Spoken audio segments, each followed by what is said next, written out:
La Bible en un an, la 221e journée, le livre de Jérémie, chapitre 23, verset 16, au chapitre 24, verset 10, le livre des psaumes, chapitre 31, verset 1 à 9, le livre des proverbes, chapitre 20, versets 21 et 22, les actes des apôtres, chapitre 28, versets 1 à 31. Le livre de Jérémie, chapitre 23. Voici ce que dit l'Éternel, le Maître de l'univers. N'écoutez pas les paroles des prophètes qui vous font leurs prédictions. Ils vous entraînent dans l'illusion. Ils transmettent les visions de leur invention et non ce qui vient de la bouche de l'Éternel. Ils répètent à ceux qui me méprisent. L'Éternel a dit, vous aurez la paix. À tous ceux qui persévèrent dans les penchants de leur cœur, ils disent, il ne vous arrivera aucun mal. Qui donc a assisté au conseil de l'Éternel, de sorte qu'il aurait vu et entendu sa parole? Qui s'est montré attentif à sa parole et l'a entendu? La tempête de l'Éternel, sa colère, éclate. C'est une tempête tourbillonnante qui fond sur la tête des méchants. La colère de l'Éternel ne se calmera pas tant qu'il n'aura pas agi et mis à exécution les projets de son cœur. Dans l'avenir, vous en comprendrez le sens. Je n'ai pas envoyé ces prophètes, pourtant ils se sont précipités. Je ne leur ai pas parlé, pourtant ils ont prophétisé. S'ils avaient assisté à mon conseil, ils auraient pu transmettre mes paroles à mon peuple, le faire renoncer à sa mauvaise conduite, à la méchanceté de ses agissements. Suis-je un Dieu qui ne considère que les réalités proches, déclare l'Éternel? Ne suis-je pas un Dieu qui voit aussi de plus loin? Quelqu'un pourrait-il se dissimuler dans des cachettes sans que moi je ne le voie? Déclare l'Éternel. Est-ce que je ne remplis pas le ciel et la terre? Déclare l'Éternel. J'ai entendu ce que disent les prophètes qui annoncent des faussetés, comme si cela venait de moi, en disant, j'ai eu un rêve, j'ai eu un rêve. Jusqu'à quand ces prophètes auront-ils à cœur de prophétiser des faussetés, de prophétiser des supercheries de leur invention? Ils veulent faire oublier mon nom à mon peuple par les rêves qu'ils se racontent les uns aux autres, tout comme leurs ancêtres ont oublié mon nom au profit de Baal. Que le prophète qui a reçu un rêve le raconte, et que celui qui a reçu ma parole la rapporte fidèlement.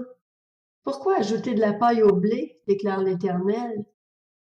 Ma parole n'est-elle pas comme un feu, déclare l'Éternel, comme un marteau qui pulvérise la roche?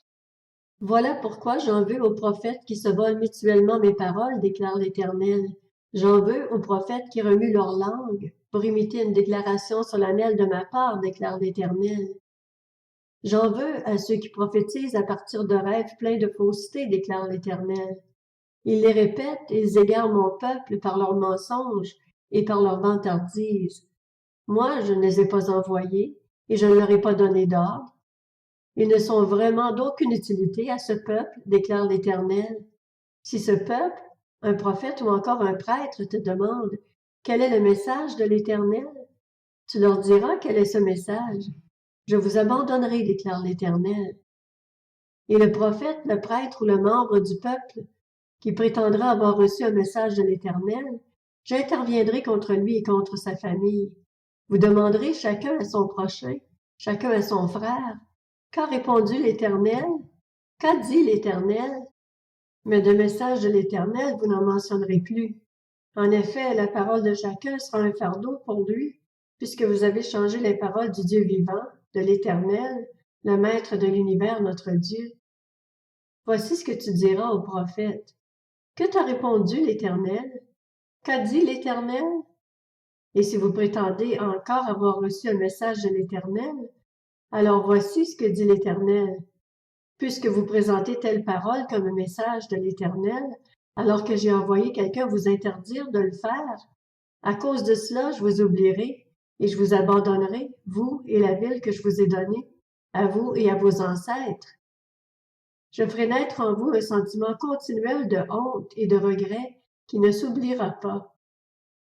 Le livre de Jérémie, chapitre 24. L'Éternel m'a fait voir 2 paniers de figues déposés devant son temple. C'était après que Nebuchadnezzar, roi de Babylone, avait emmené en exil loin de Jérusalem et conduit jusqu'à Babylone Jéconia, fils de Joachim, roi de Juda, les chefs de Juda, les charpentiers et les serruriers.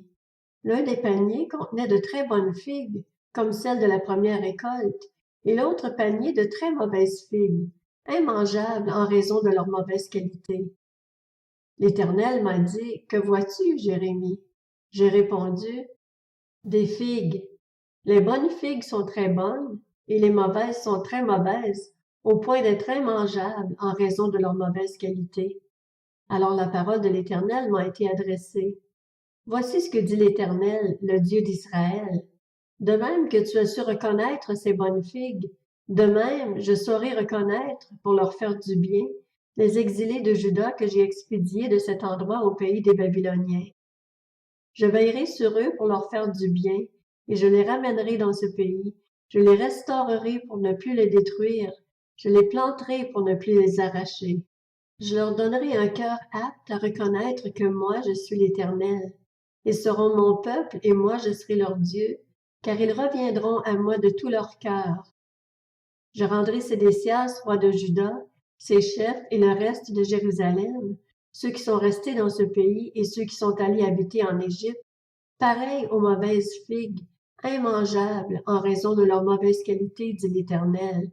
Je ferai d'eux une source de terreur, de malheur pour tous les royaumes de la terre, l'objet d'insultes, de proverbes, de moqueries et de malédictions, partout où je les aurai chassés. J'enverrai contre eux l'épée, la famine et la peste, jusqu'à ce qu'ils aient disparu de la terre que je leur avais donnée, à eux et à leurs ancêtres. Le livre des psaumes, chapitre 31. Au chef de chœur, psaume de David. Éternel, je cherche refuge en toi, que jamais je ne sois déçu. Délivre-moi dans ta justice, tends ton oreille vers moi, viens vite à mon secours. Sois pour moi un rocher protecteur, une forteresse où je trouve le salut. Oui, tu es mon rocher, ma forteresse. À cause de ton nom, tu me conduiras, tu me dirigeras. Tu me feras sortir du piège qu'ils m'ont tendu, car tu es mon protecteur. Je remets mon esprit entre tes mains. Tu me délivres, Éternel, Dieu de vérité. Je déteste ceux qui s'attachent à des idoles sans consistance. Moi, c'est en l'Éternel que je me confie. Je serai par ta grâce dans l'allégresse et dans la joie, car tu vois ma misère, tu connais les angoisses de mon âme. Tu ne m'as pas livré aux mains de l'ennemi, tu as mis mes pieds au large. Le livre des Proverbes, chapitre 20. Une possession trop vite acquise au départ ne sera pas bénie à la fin. Ne dis pas, je rendrai le mal. Compte sur l'Éternel et il te sauvera. Actes des apôtres, chapitre 28. Une fois hors de danger, nous avons appris que l'île s'appelait Malte. Ses habitants nous ont témoigné une bienveillance peu courante. Ils nous ont tous accueillis près d'un grand feu qu'ils avaient allumé, car la pluie tombait et il faisait très froid. Paul avait ramassé un tas de broussailles et il était en train de les mettre sur le feu quand, sous l'effet de la chaleur, une vipère en est sortie et s'est accrochée à sa main.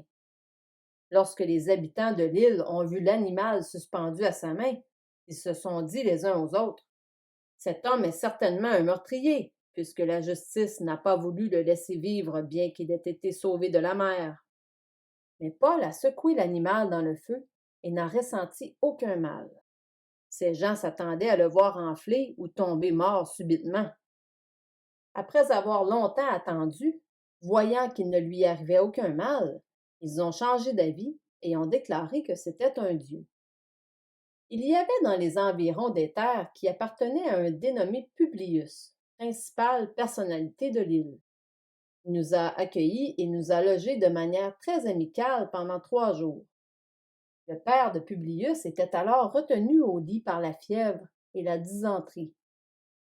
Paul s'est rendu vers lui, a prié, posé les mains sur lui et l'a guéri.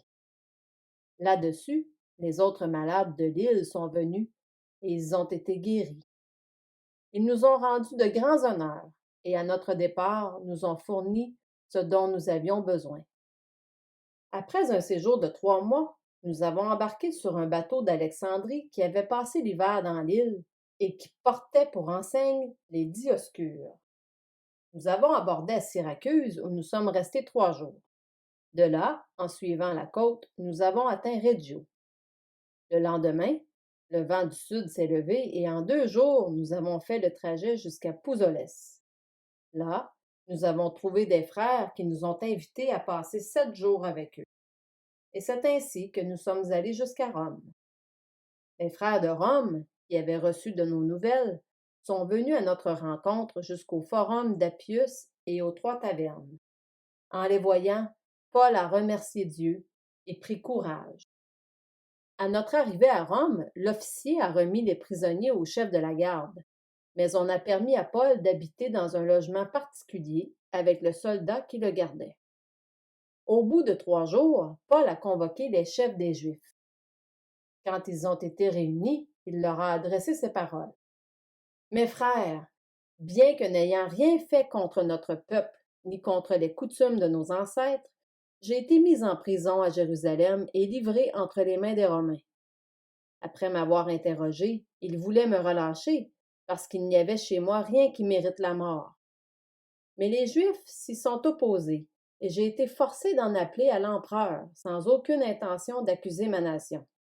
Voilà pourquoi j'ai demandé à vous voir et à vous parler. En effet, c'est à cause de l'espérance d'Israël que je porte cette chaîne. » Ils lui ont répondu, « Nous n'avons reçu de Judée aucune lettre à ton sujet, et aucun frère n'est venu rapporter ou dire du mal de toi. Cependant, nous voudrions t'entendre dire toi-même ce que tu penses, car nous savons que cette secte rencontre de l'opposition partout. » Ils lui ont fixé un jour et sont venus en plus grand nombre le trouver dans son logement. Paul leur a fait un exposé, il a rendu témoignage du royaume de Dieu et a cherché, à partir de la loi de Moïse et des prophètes, à les persuader de ce qui concerne Jésus. L'entretien a duré depuis le matin jusqu'au soir. Les uns ont été convaincus par ce qu'il disait, les autres n'ont pas cru. Comme ils se retiraient en désaccord, Paul n'a ajouté que ces mots. C'est avec raison que le Saint-Esprit a dit à nos ancêtres par l'intermédiaire du prophète Ésaïe, « Va vers ce peuple et dis, vous aurez beau entendre, vous ne comprendrez pas.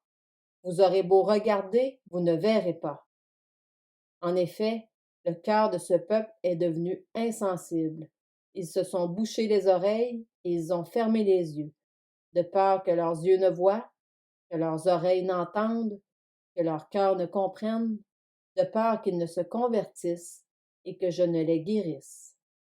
Sachez donc que le salut de Dieu a été envoyé aux non-juifs, et eux, ils l'écouteront. Lorsqu'il a dit cela, les Juifs sont partis en discutant vivement entre eux. Paul est resté 2 années entières dans une maison qu'il avait louée. Il accueillait tous ceux qui venaient le voir. Il prêchait le royaume de Dieu et enseignait ce qui concerne le Seigneur Jésus-Christ avec une pleine assurance et sans obstacle.